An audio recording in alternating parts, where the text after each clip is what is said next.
Guys, let's get into Pyth Network here.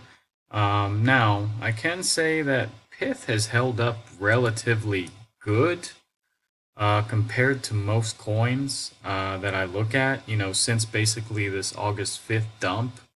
Now, it did dump down, but it did get up to about almost 25 cents. And I know everybody is worried about Pyth and, for example, they're releasing tokens and whatever. But guys, they have a normal amount, max supply. So, like I've said before, I might accumulate more of Pyth. I do have, it's not a great sized bag of Pyth, but I would like to accumulate a little bit more and have maybe a medium sized bag of this. I do think that this will do well. Now, there is resistance here up at about 30 cents. As you can see here, this is a daily resistance though, guys. But we're going to have to get through this trend line as well. Now, this trend line currently sits at about 31.5 cents. I don't think we're going to deal with it today. We could deal with it, tomorrow or possibly the next day. But we're going to have to deal with it or break down. So you can see that this resistance has basically held us down since about May. If you look at this up here at the beginning of May, you can see that we've hit in June, we've hit this in July.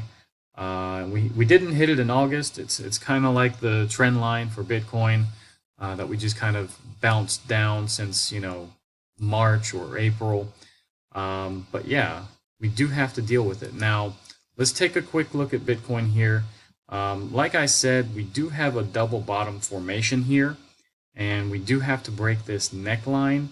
And the target for this is up here at about $74,500. And yeah, guys, we do have to continue this trend though. We can't get stopped out here and bounce down, or that would, break this pattern. So anyways, guys, we do need to break all these resistances before. Now, the next resistance we really have to break is about 58.4. Now, keep in mind, we do have to keep this Fibonacci today, and we do have to keep this trend line. I think we're going to do that. We still only have about, well, little less than about 3.5 hours, so I think we will close back in this trend line. Now, you can see that this was the most amount of time that we've spent out of this trend since this, trend or this flag was actually formed. So basically, this is a giant bull flag, guys, and we didn't really break down. We did have some wicks in July to the downside, and then we fell out in August just for a few days. And we did wick below here on the 15th of August, but basically we broke down on the 5th of September here, and that's 1 week, outside this trend line. Now, I did say before I would worry if we, spent an extended time outside the trend line here, but basically, I said it would be like 2 or 3 weeks, and then I would worry, but this is only a week. I think this is still okay, guys. I still think we're basically in a bull run, so I don't think we should worry too much. Anyways, guys, basically the interest rate cuts, we do have 67% now favoring a 1/4 point cut. That was almost, what, an 18% cut from yesterday. We still have 1/3 believing, though, that we're going to get a 1/2 point cut. I mean, that's still a sizable amount, guys.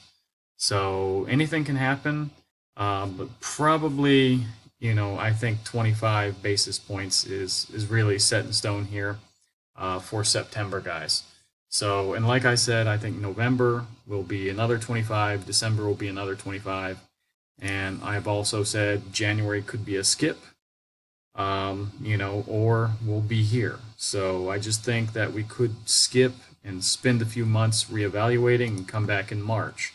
But as you can see, March still expects, further rate cut drops.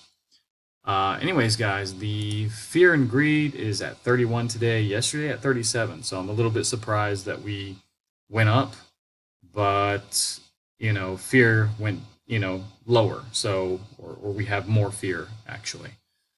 So that's a little bit surprising because the market isn't too bad today. Bitcoin is moving up. And yesterday actually had a nice candle. I mean, it was a red day, but yeah, it closed slightly negatively.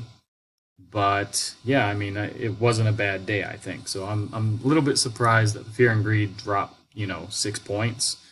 Maybe 1 or 2 points would have been warranted, but it dropped six.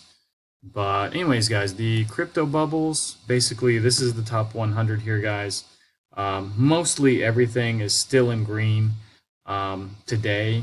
You could look through the crypto bubbles yourself, though, and go through like the top 1,000 projects here. But mostly they're in green, because Bitcoin is green today.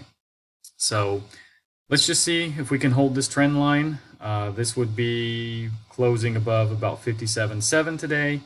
And we're about $400 or $500 above that right now. That really isn't too much, but I do believe we're going to close above it, guys. Anyways, like I said, also Pyth looking fine. Yeah, I mean it's way down at the bottom of this Fibonacci, but I think this is truly the bottom for Pyth, guys. So if you really want to pick up a good project, probably now is the time to do it. But that's not financial advice. Anyways, if you like this video, like, subscribe, activate the bell, and I'll see you guys in the next one.